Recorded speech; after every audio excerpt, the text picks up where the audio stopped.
আজ যে ঘটনাটি শেয়ার করব সেটি ফেনী জেলার একটি প্রাইমারি স্কুলকে কেন্দ্র করে। আমি ছোট থাকতে ওই স্কুলটায় পড়েছি। ওই স্কুলকে নিয়ে অনেক ধরনের ভৌতিক কথা শুনেছি। স্কুলটার পেছনে একটি পুরনো কবরস্থান আছে। অনেকের ধারণা এই কবরস্থানটির কারণে স্কুলটিতে জিনদের বসবাস। স্কুলটি 3 তলা বিশিষ্ট ও পাশে মেয়েদের জন্য হাই স্কুল আছে, ছেলেদের জন্য কোনো হাই স্কুল নেই। আমার বড় আপু ওই হাই স্কুলে পড়তেন। যখন আমি স্কুলে ভর্তি হয়েছিলাম তারপর থেকে স্যার ম্যাডামরা স্কুলের ছাদে যেতে নিষেধ করতেন, কারণ স্কুলের ছাদে নাকি খারাপ কিছু দেখা যায়। কেউ ছাদে গেলে নাকি কোনো এক মহিলাকে দেখতে পায়, আবার কাউকে কাউকে নাকি ওপর থেকে নিচে ফেলে দেওয়া হয়। আবার কখনো কখনো স্যার ম্যাডামদের রূপ ধরেও নাকি কেউ হাজির হয়। তাই অধিকাংশ দিনই স্কুলের ছাদ তালা দেয়া থাকে।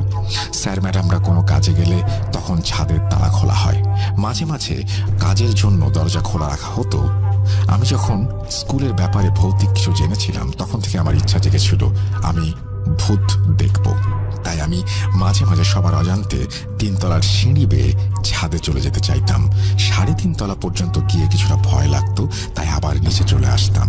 এভাবে কিছুদিন গিয়েছিলাম।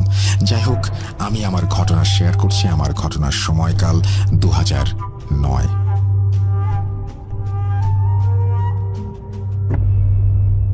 ঘটনা 1। আমি যখন ওই স্কুলে ভর্তি হলাম তখন আমার বড় আপু ছিলেন এসএসসি পরীক্ষার্থী। আপু পড়তেন গার্লস হাই স্কুলে আর আমি প্রাইমারি স্কুলে। আমি তখন ভর্তি হয়েছি সালটা 2009। আমার নিজ চোখে ওই স্কুলে এখন পর্যন্ত কোনো কিছু ধরা পড়েনি।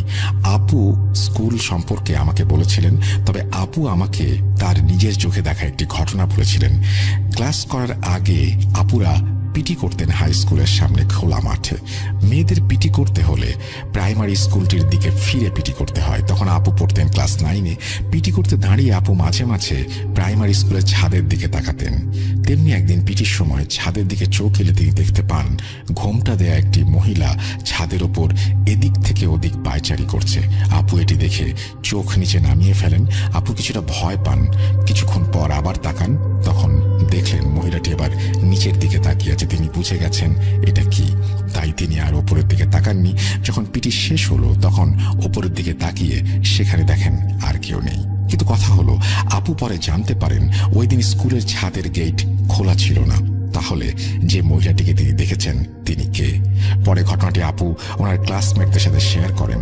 এরকম অনেক মেয়েই অনেক কিছু দেখেছে।